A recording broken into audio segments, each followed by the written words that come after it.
Bonsoir la communauté Domotique Info. Ce soir, une nouvelle démonstration du SBS avec une très bonne nouvelle puisque le logiciel intégré au SBS est maintenant suffisamment mature pour pouvoir être déployé chez les bêta-testeurs. Si je mets en route le SBS, la LED bleue indique que celui-ci est en train de chercher un réseau Wi-Fi. Comme actuellement, il n'y a eu aucune configuration de renseigner, au bout de quelques secondes, ce clignotement rapide va se transformer en clignotement plus lent. Voilà. On clignote à peu près à une fois par seconde pour indiquer que le SBS a créé son propre réseau Wi-Fi puisqu'il n'a pas trouvé de Wi-Fi configuré. Donc si je vais sur ma machine,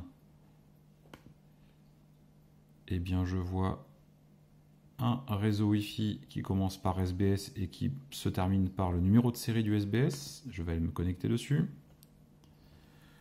J'ai déjà renseigné son mot de passe qui est SBS config. Et je vais aller sur l'adresse de base. Voilà. Je vais pouvoir aller maintenant configurer le Wi-Fi. Le SBS a fait une recherche des différents points d'accès qui étaient disponibles. Je vais donc aller me connecter sur mon point d'accès. Je vais renseigner le mot de passe.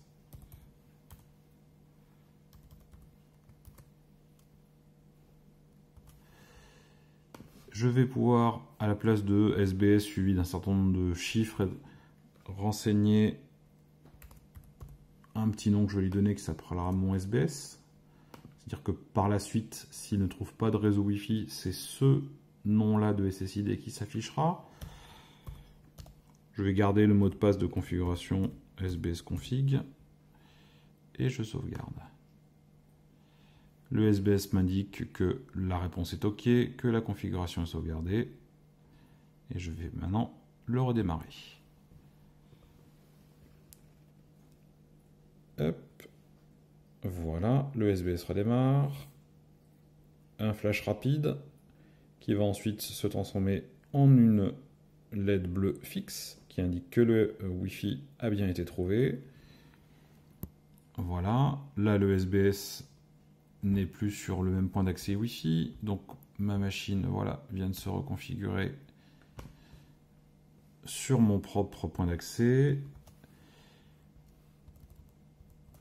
J'avais donné une adresse IP via mon routeur et donc je me retrouve sur l'interface du SBS. Je n'ai pas de firmware chargé, donc maintenant je vais aller en charger un.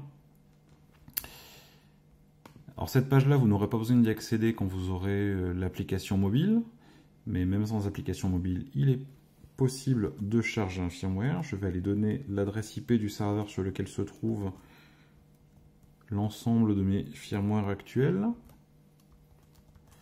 Et je vais aller prendre par exemple le firmware du capteur de pression. Voilà. Non, c'est pas le bon.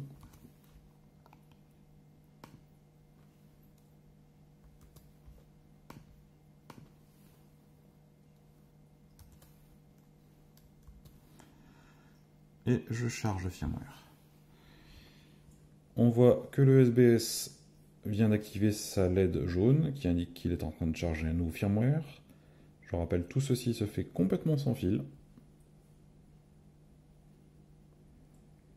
Voilà, le nouveau firmware est chargé. Et donc on va mettre le capteur de pression. Voilà. La page va se recharger d'elle-même. Et voilà. Au bout de quelques secondes, on a bien un capteur de pression qui remonte deux valeurs, pression et température. Et les valeurs se mettent à jour de façon autonome.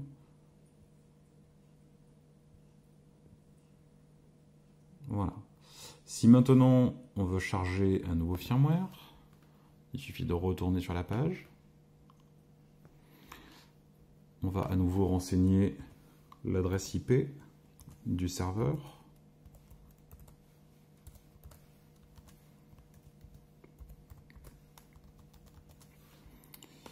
Et on va par exemple utiliser un firmware qui charge à la fois de la température, de l'humidité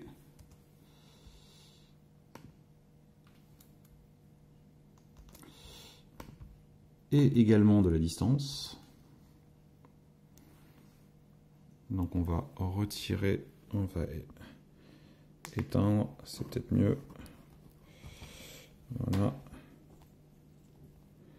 Mettre les nouveaux capteurs.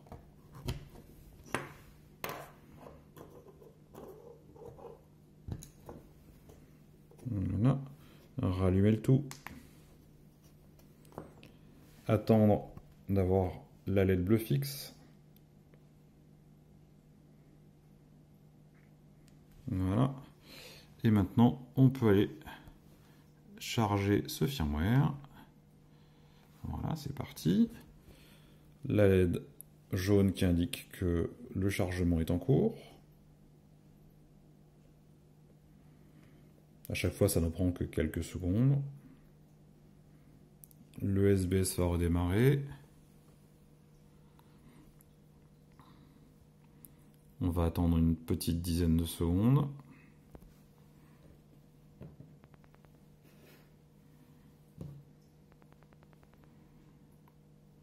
Et là, on voit qu'il y a 3 canaux sur le SBS.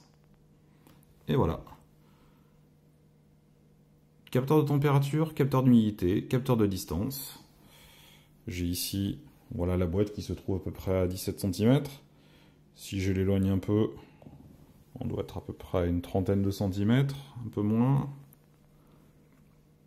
Le temps que la mesure, voilà, 25 cm. Voilà, ça vous plaît? Eh bien, rendez-vous très très rapidement pour la campagne de financement participatif. À très bientôt.